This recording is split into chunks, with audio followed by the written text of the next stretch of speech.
On one of our last podcasts, you guys were saying that Jordan Romano is a fraud and should be traded. Jordan Romano has just blown his first save of the year. So let's talk about that.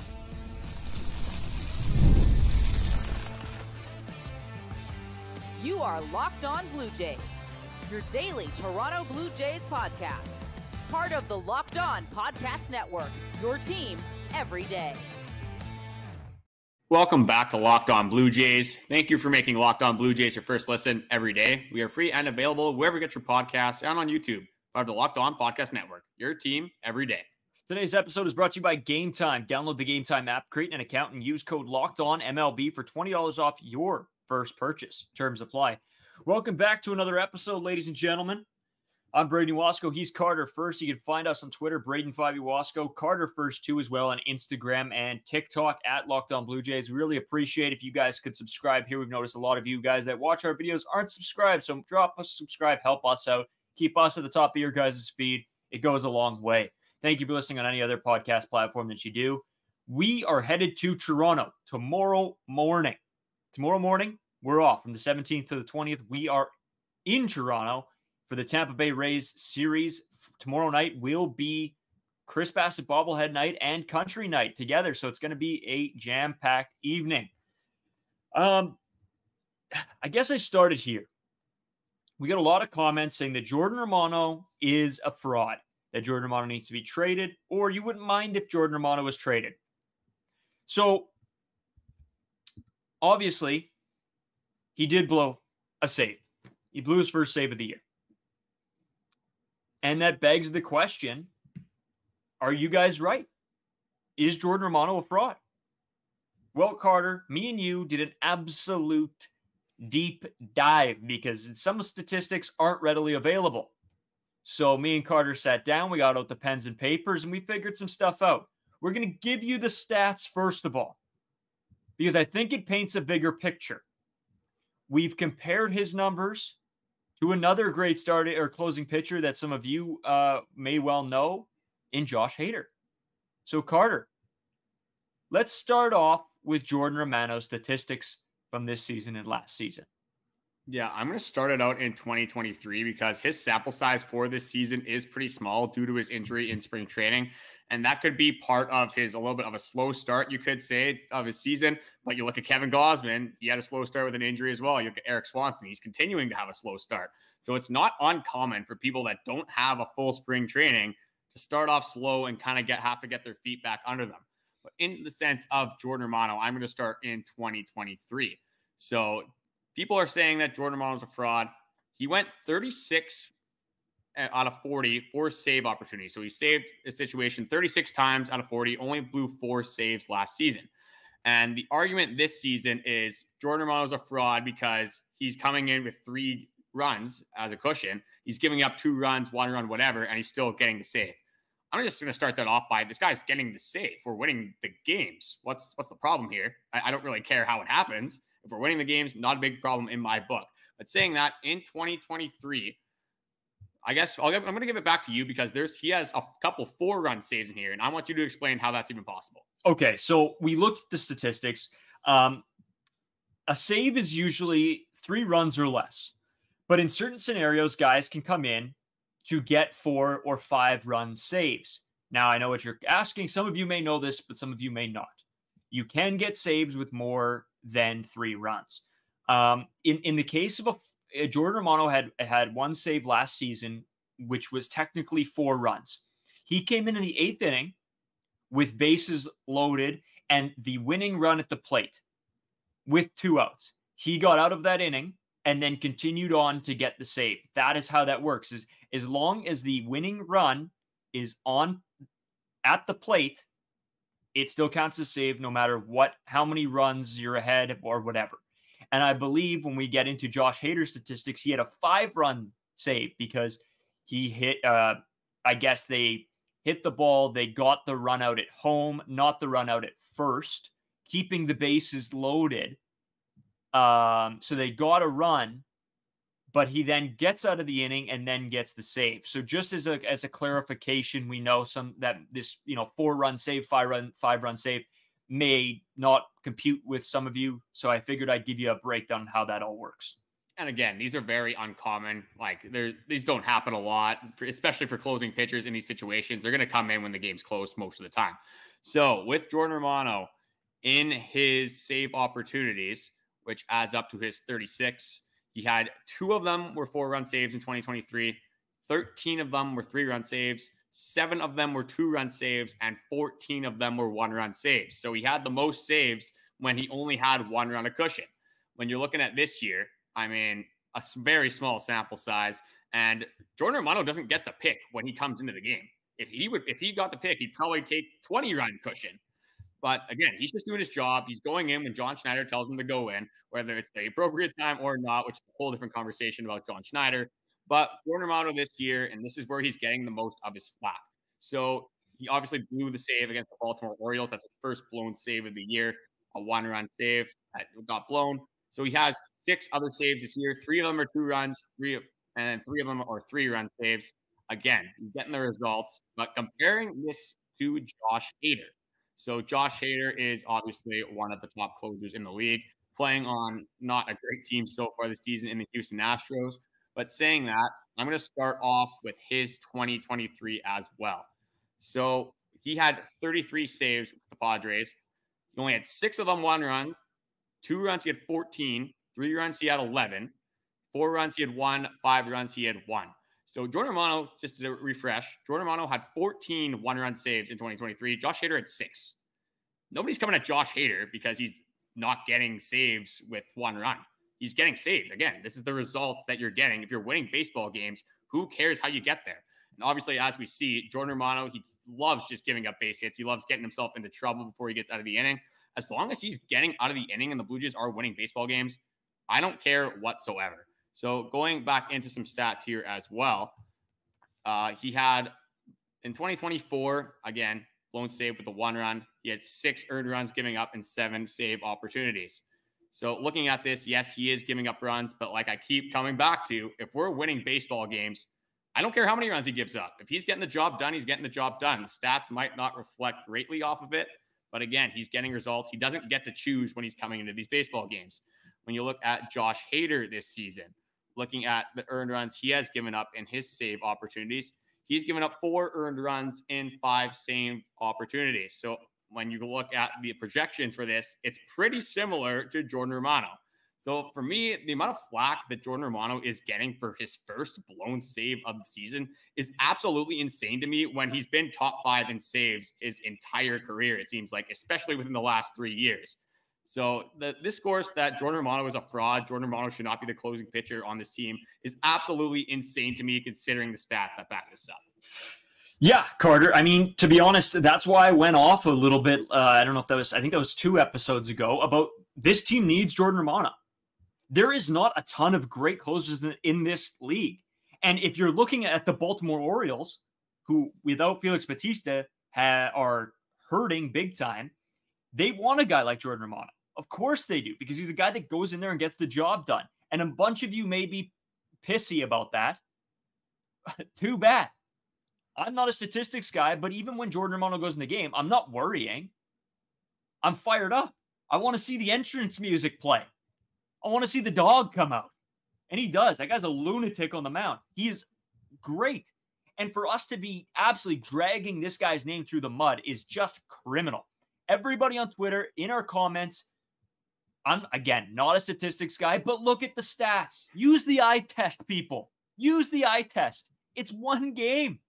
If he does this 10 more times where he's blowing saves, that's a different question. But so far, this is just crazy. There's way too much hate going on for Jordan Romano right now. And it's frustrating. It's frustrating for us to see those comments. Don't get me wrong. Love the comments. Sometimes it's fun going back and forth. But it's frustrating because, Carter, I think me and you both use the eye test and we see Jordan Romano's doing fine. Then we look at the stats. Jordan Romano's doing fine. So it's like, what are people looking at right now? Yes, the team behind him maybe isn't getting the job done. Some of the other relievers, maybe not. The team isn't hitting. At the end of the day, that's the biggest worry. Jordan Romano should be the last thing from in our minds that we're worrying about when the team is only scoring 2 runs a ball game. Yeah, well, the offense is obviously the biggest problem with this Blue Jays team. But saying with the stats this year, they haven't been as great as they normally are. But like I said at the start of this episode, when you don't have a full spring training, it's tough to get in the swing of things. Jordan Romano has under 11 innings pitched this season. There is not a big sample size whatsoever. So the amount of hate this guy's getting is absolutely insane. But going over some of the stats here, just the year-to-year changes, because this is nothing new from Jordan Romano. Jordan Romano has the history of giving up a leadoff double, stressing you out so heavily, like you feel like you're going to have a heart attack, but ends up getting out of the inning. It's almost like he pitches better when there's runners in scoring position. So the fact that this wasn't a problem in 2023, nobody seemed to really worry about it whatsoever. And now somehow people are throwing out accusations that, oh, he only has 2 pitches. That's not enough for a closing pitcher. That is just another thing that's absolutely insane to me. He's throwing them both 50% of the time. The slider just falls off the face of the earth when it's on. And Jordan Romano can touch 99, sometimes even 100 when he's fully on, when he has his max velo. He usually sits around 96. And I mean, just looking at this season, so the eye test for me, you did bring up that point. The eye test for me, it does worry me a little bit. But again, you have such a small sample size. He's going to figure it out. He's getting results. He's 6 for 7 in saves. The problem is he's not getting enough save opportunities because his offense doesn't score runs, and we're already out of the game when we get to the 9th inning. So that's another big problem for Jordan Romano. But just looking at some of the stats here, the biggest one that I noticed in the differences here is his hard hit percentage. So his hard hit percentage this year is up almost 12%. That is a little bit of a problem. Obviously, you don't want your closing pitcher to be getting hit around like that. But saying that, I mean, he's not even qualified for any of these pitching stats because his sample size is so small.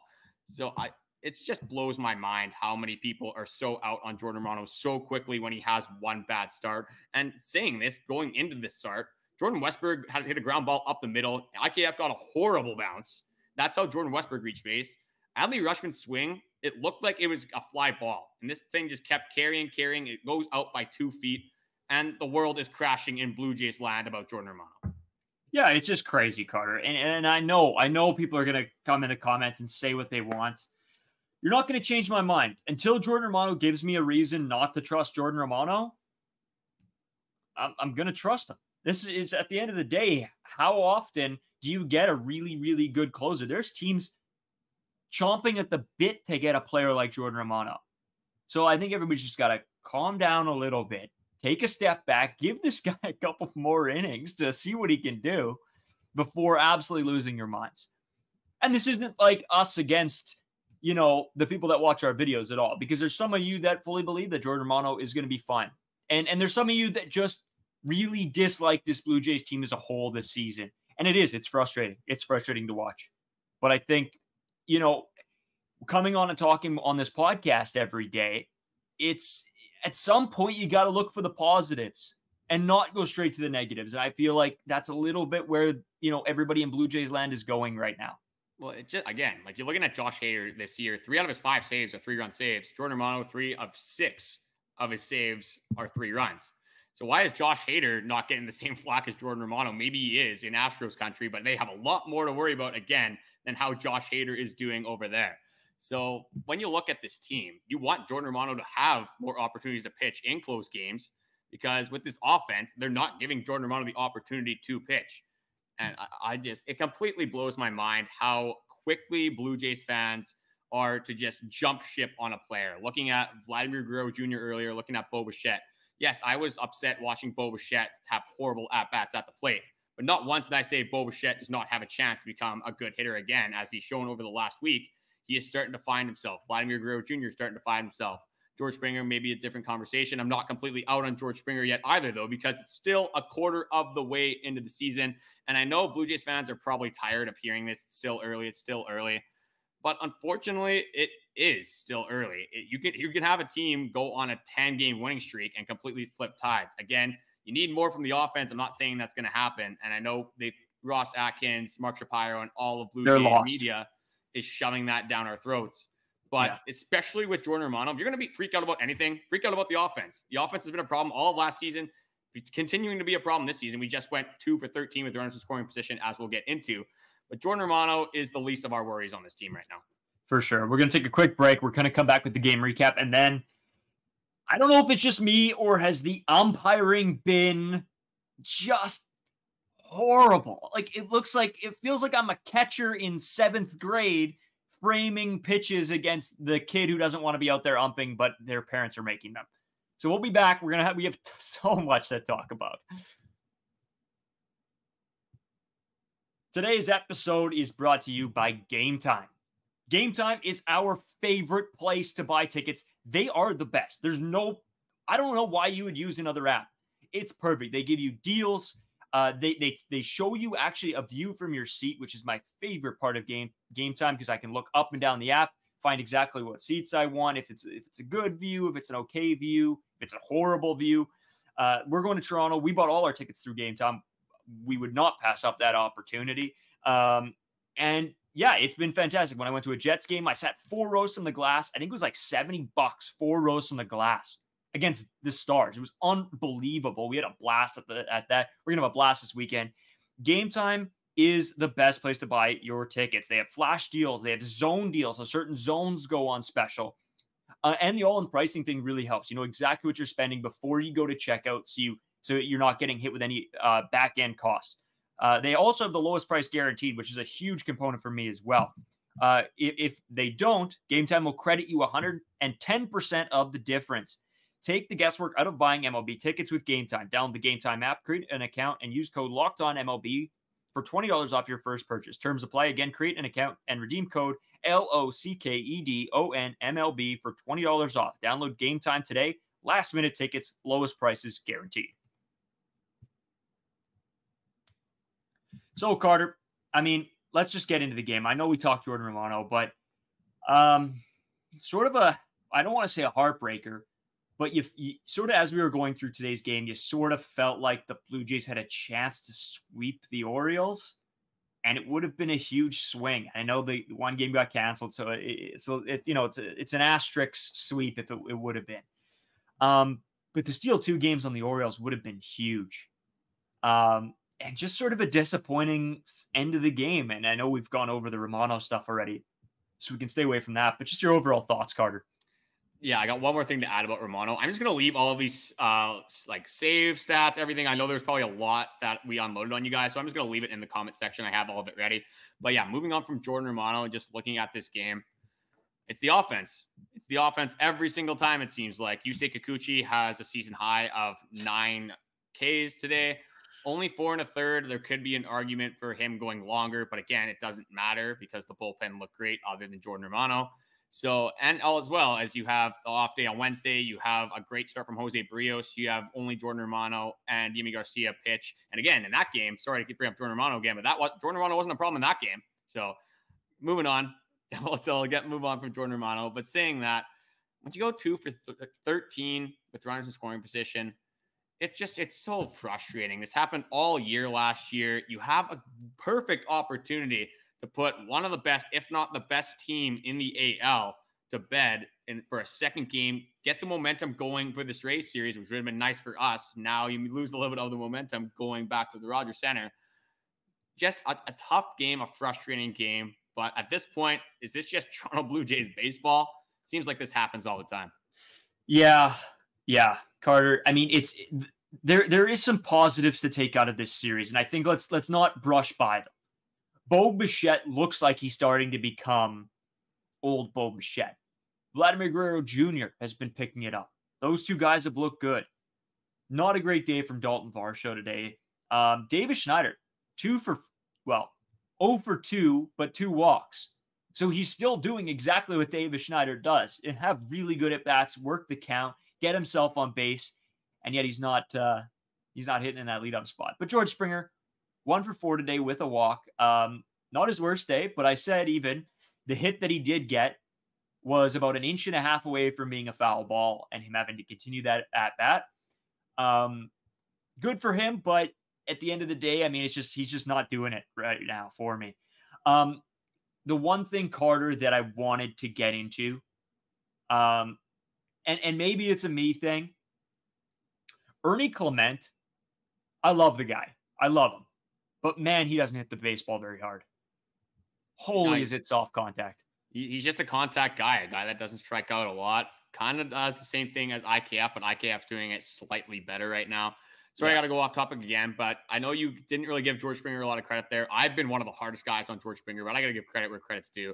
Goes 1 for 4. That at-bat in the third was more George Springer-esque. He fouled off a ton of baseballs. Yeah. Ends up getting the double down the line. He hits it fairly hard. So, I mean, I got to give him credit there. But going back into Ernie Clement, again, I'm not overly upset with what Ernie Clement is doing. What kind of got to me was a couple of games ago when he had that 2-error game and ended up costing the Blue Jays with the Alec Manoah start, which was tough. But I'm going to try to load up Ernie's last 7 here. And we can kind of see how he's doing with that. Yeah, just while you're doing that. And I'm not like dogging Ernie. He's done what he's needed to do so far this season. It's just something you realize after watching a couple games. You're like, oh, the ball is just not coming off very quick off of his bat. I don't know if it's a huge deal. Maybe he can, be that contact guy. It's just something I've noticed. I'm not dogging him. I'm not whatever, but it's noticeable. Yeah, I'll go into his stats real quick. Over the last 7, he is 5'4", 23. He has 1 RBI. Only struck out once over that time with a 217 average. Not great, but I mean, Ernie Clement is one of those players that should give you the opportunity to have a little bit of fun with baseball, hit and run opportunities, stolen bases, stuff like that. This guy just doesn't strike out. And again, some of his at-bats are kind of tough. He's grounding out to the pitcher, weak contact at third base, some soft liners in the outfield, whatever it is. But this is the type of guy you got to take advantage with, especially when you're struggling so heavily as an offense. You get a guy on, you get Ernie Clement to get a contact swing. You saw with IKF a couple games ago. It doesn't have to be a hard hit ball. He just has to get it in play. If he can hit it with that second base gap, shortstop gap, whatever. For him, he's a right-handed bat, so I guess it would always be second base. But that second baseman's vacating. You don't need to hit the ball hard. You just have to hit it in the right area. And Ernie Clement is a great contact hitter, probably the second best on the team, maybe the best if you IKF. I'd really have to break that down. I know that I've done it last week, and it was very similar. So I'm assuming it's still very similar. Again, with Ernie Clement, I'm not overly worried about him, but I did want to bring this up. When you're looking at the Blue Jays' individual stats, it's not terrible. But again, I have no stats to back this up. But the eye test for me is saying that we come up with big hits with 2 outs and nobody on base. Or we get we have runners in scoring position with second and third, but we have 2 outs when that happens. I feel like the Blue Jays never can start a rally just with no outs, get 3 hits strung together over and over again. It seems like we're having good at-bats when we don't necessarily need them. And when we have golden opportunities to put a team to bed and score runs, that is when the worst at-bats of the game come out. Yeah, I 100% agree. I've noticed that a little bit too. And again, I don't have stats. I mean, 2 for 13 in runners in scoring position. That's the only stat I got, and that's from this last game. But that shows you more than enough about how this Toronto Blue Jays team is performing in big situations. Yeah, it just seems like when the big hit happens, when you need a rally, you're like, great, we just got a double. He's in scoring position. Somebody drive. Oh wait, there's 2 outs already. And then it's a ground ball or a fly ball. Maybe we have a runner on third and it ends up being a fly ball that doesn't end up scoring the runner. And that's the difference, right? You need those guys right when you get off the diamond, get that next batter up and get him on base. That needs to happen. And I feel like they play pretty situational as well, in the sense of you'll get that runner on base right away. Then you'll get a bloop, gets him to 2. Then somebody will get out on a strikeout. Then you'll get somebody fly ball that moves him over to 3. And then the next batter also puts a fly ball and you score no runs. It's very, very Blue Jays baseball of them. Oh, 100%.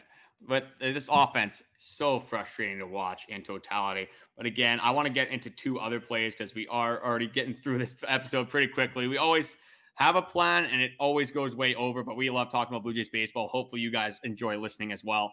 The first thing I got to give props to, we'll turn it to a more of a positive side.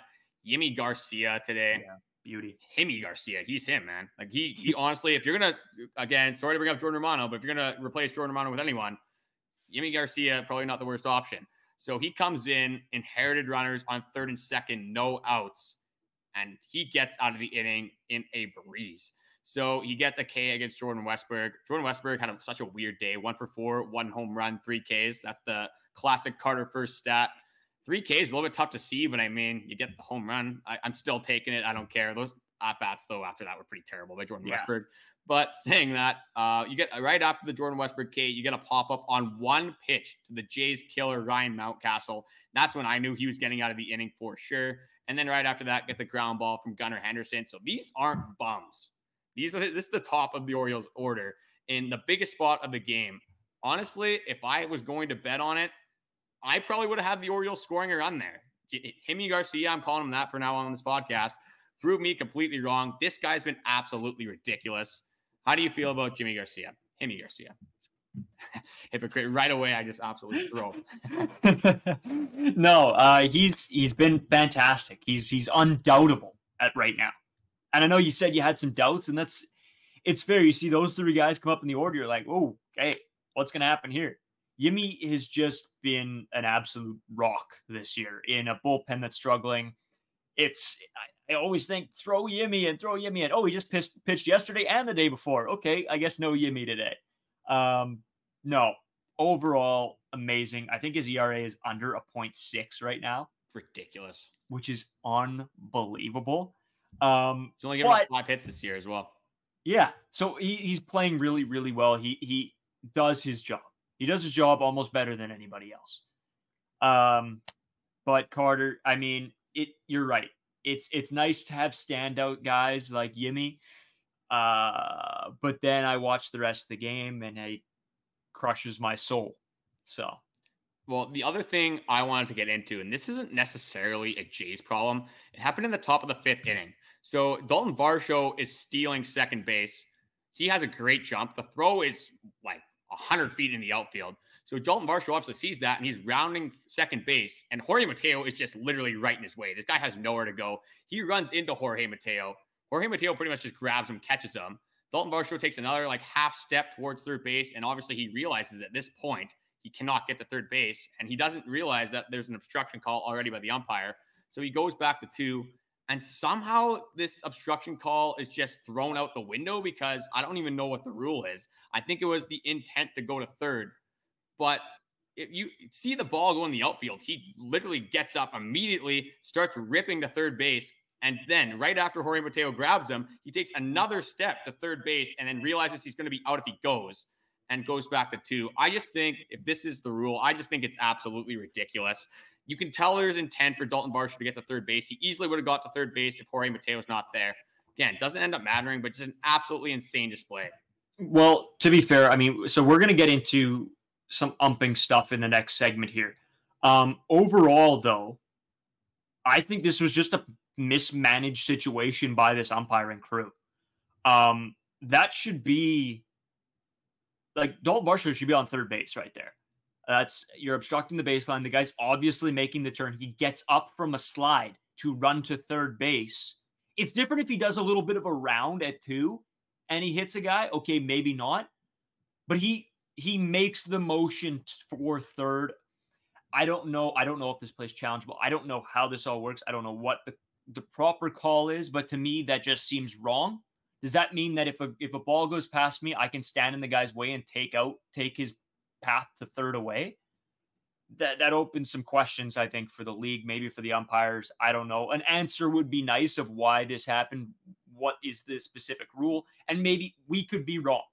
We could be wrong and thinking this, maybe that the rule is stated correctly, but this also could be just another mismanaged situation by an umpiring crew. My thinking about this kind of goes to like the first base rule. When you touch first base and you take a step towards second, you can still be tagged out. So there's the intent there. I just don't understand why it's not the same thing when you take 8 steps and run into an infielder and he prevents you from getting to third base. The fact that Daulton Varsho was not awarded third base is just absolutely just insane. Again, like this guy runs into Jorge Mateo. He turns to the outfield to look for the ball. The ump is behind him. Unless, I don't know, again, there's no audio. I don't know if the ump should have been yelling. I'm assuming, I hope he was, and I don't have the audio from it. It looked like he was. Has no idea. It looked like the ump is calling the obstruction. He did point. I saw that. Yeah. Again, I don't know. I don't know what the right call is here. If you guys know, drop a comment below. Help us out. But just a very interesting play. And I was a little bit taken aback by that. But speaking of umpires, Carter, me and you both came in today to this podcast talking about just how bad the umps are getting beat on framing. So we're going to talk about that in our third segment, but Carter, I do have to throw it over to you for the 24/7 streaming channel. You are getting better with this. I think it's only about 25% of the time now I have to call you out for it, but perfect opportunity to call out the Locked On 24/7 streaming channel and give some props to it. So Amazon Fire TV channels app or Locked On Sports Today, either one, whatever is more convenient for you. Pretty much any sport you want to go see. NFL free agency is going off. Jared Goff with, in my opinion, ridiculous contract. NHL playoffs, obviously we're big Canucks fans, we're dialed in, but college sports, NBA playoffs as well. A bunch of good content to check out over there. So again, whichever one is more convenient for you, take advantage of this opportunity and go check out some of this sports analysis. So yeah, we're going to get into some framing and how it affects the umpire's calls coming up. Today's episode, of course, is brought to you by FanDuel. FanDuel, one of my favorite apps. It might be my most used app on my phone right now, Carter, as I have been up, down. My betting app looks like a stock market because I keep making the wrong decisions. I should stick with FanDuel's. They have these pre-made parlays. I should just stick with them. I know they work because I've been winning. And then I think, oh, I'm smarter than the machine that makes these bets. And then I lose. But FanDuel is a great way for you guys to bet on games. And it's winner take all time in the NBA and NHL. And FanDuel is giving you a shot to bring home a big win of your own. Right now, new customers get $150 in bonus bets with any winning $5 bet. That's $150 to bet on spreads, money lines, player props, and more. Visit FanDuel.com/lockedon and make every playoff shot count. FanDuel, America's #1 sportsbook. Carter, you know what? The umpiring, it's like the NHL's refs right now. It's just questionable. And sometimes it goes in our favor. Sometimes it doesn't. And when it doesn't, man, does it sting. But what really tipped me off today was I know Kikuchi got some calls on, I think one was the other half, one was the inner half. And they were bad. Like they were like, that's a ball. That's a ball. And then it happened to, I believe, I know for sure it happened to Vogie and it happened to Davis Schneider as well, where it was clearly outside pitches that were called. And I don't know if it's the catchers framing them well. And my biggest argument is always in a 2-strike count, you should be never watching a pitch that is close enough for an umpire to call. And it's not like these were Angel Hernandez umpire calls. It's not like they missed by 1.5 feet, right? It's right there. So I have mixed feelings when it comes to this because I'm thinking, babe, you got to be swinging at that. But then I know how well he knows the strike zone, right? And so then it eats at me. He's like, this guy is shown that he knows the strike zone very, very well. And for him not to get that call is just, it's a little bit, heart-wrenching a little bit. Vogie, no excuse. Swing the bat, Vogue. I have no excuse for that guy. But wow. That's a little bit of Jay's bias if I've ever seen it, but I mean, definitely fair. David Schneider, way better offensively than Vogie is. Yeah, but saying that, obviously you want your hitters to hit. You got to swing the bat to do damage. If you could walk every time, I don't care. That'd be such a boring game. But at the same time, like you said, Justin Turner's another guy for this. They have such a good eye that if there's a strike that's called 2 balls off the plate, that completely screws with their mental. And then they feel like they have to swing at a bunch of junk because they don't know if this umpire is going to call this a strike, a ball, whatever it is, especially when it's inconsistent. But my problem with this, again, I'm not a big guy to blame the umpires at all. I'm going to blame this offense over anything because, just absolutely ridiculous so far this season. But saying that, I feel like framing is becoming like way too important for umpires here because when you're calling a game, you're supposed to be calling it from where the ball crosses the plate. The glove should not matter whatsoever.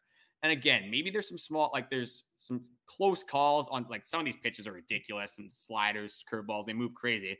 Again, so if it's close, whatever. But what I've been noticing a lot recently is that a called strike really depends on how the catcher is set up. There's a couple times where Jano has kind of done like a glove swipe across the zone, and it's been pretty like over the middle, but just due to the like catcher's motion, they're calling it balls. And then when you see Kirk is usually pretty good at setting up. He does the hand move, even if it's 2 inches left, 2 inches right, whatever it is, pulling that ball back into the zone. And he's getting a lot of calls from it, which is working out in our favor.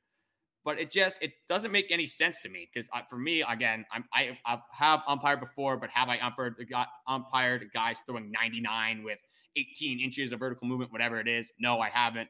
But framing, it should not affect the umpires to this degree when it's so obvious just watching on TV that if you're a good framer, you can steal so many more strikes than a guy that can't frame a baseball. Yeah, and that's a crazy thing, right? I think Kirk is best in the league at balls framed this year. And it shows. When he's behind the dish, you can see some of them. You're like, wow. And he does it really well. More nonchalantly. I think that's how he's so good at it. Well, the thing is I played baseball in my life, and when kids are taught how to frame pitches, sometimes they're taught wrong. They're taught to make the full glove movement where you pull the glove over. That's not actually how you frame a baseball. Framing a baseball is you flick the wrist down to drop it into the zone. You flick your wrist this way to bring it back. It's not a full motion. And that's where Kirk is so different. Watch the way he frames pitches. It is so different, and he does it exactly the proper way. I remember when Dallin Wilton, who will join us on tomorrow's episode, that was something he was always really good at, was framing those pitches. Quick wrist. Everything was moved down really quickly. And for a guy like me who threw, a curveball that dropped, when you can get that flick up, you can steal so many strikes. And Dal was really, really good at that. So I got to give him credit. You'll meet Dallin Wilton tomorrow on tomorrow's episode. But Kirk does it so well. So if you have time, go watch. Just like take an inning or two and watch him frame pitches. It is a work of art the way that guy does it. Yeah, I'm out on framing. I'll say it right now. Framing's dumb. I'll be the first one to say it. Maybe that's a dumb opinion, but I just think if you're throwing a ball and it's a strike, who cares what the glove's doing? It's a strike, call it a strike. Again, it's harder said than done. These umpires, majority of them, I'll give the benefit of the doubt. Majority of them are good. How does Angel Hernandez have a job? I mean, it's all the unions. It's the darn units.